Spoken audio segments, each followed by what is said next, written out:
Hey everyone, welcome back to the Better Dispensing video series. I'm Tom Massino, Application Specialist for Nordson EFD. And in this video, we'll talk about piston bounce, what it is and how to fix it. But before we begin, let me show you what a properly installed piston looks like.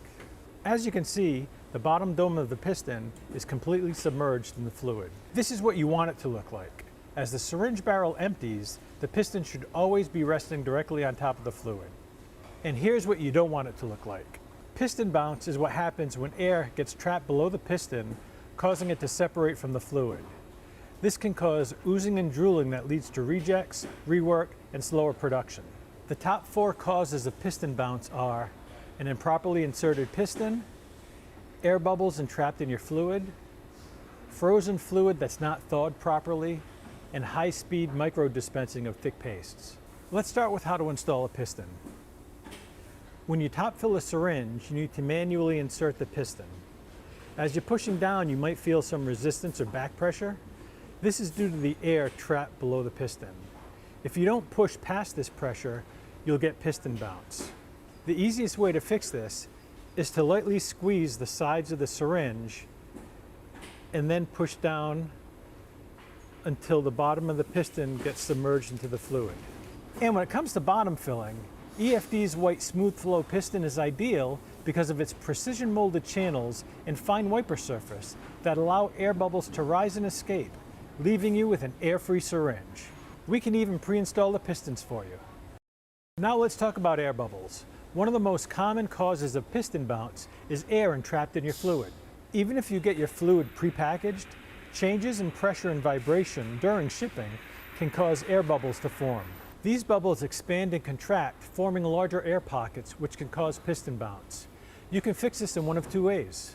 You can degas medium to high viscosity fluids with a centrifuge. Simply place your syringe into the centrifuge and run it according to the instructions. Or you can stand the barrels with the tip end down and let them settle for about 24 hours. This works only with the low to medium viscosity fluids. Air bubbles will rise to the top. Simply squeeze the sides of the barrel and slightly push the piston to re-establish contact with the fluid. So now let's talk about frozen fluid. Although it may be tempting to speed up the thawing process, it's important to remember that frozen fluid thaws at a different rate than frozen plastic. The laws of chemistry and physics aren't any different in your manufacturing facility than anywhere else. If it's not thawed properly, you can get air bubbles in the material between the inside wall of the syringe and the fluid, which is called a freeze-thaw void, or FTV for short.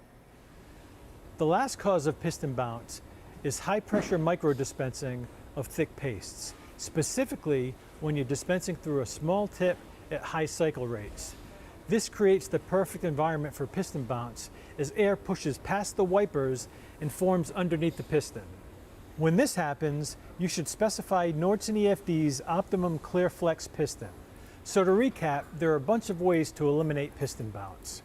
Install your piston properly, use a centrifuge to get rid of air bubbles, thaw out frozen material based on manufacturer specs, and if you're dispensing a thick paste at high pressure and high cycle rates, use Nordson EFD's Clear Flex piston.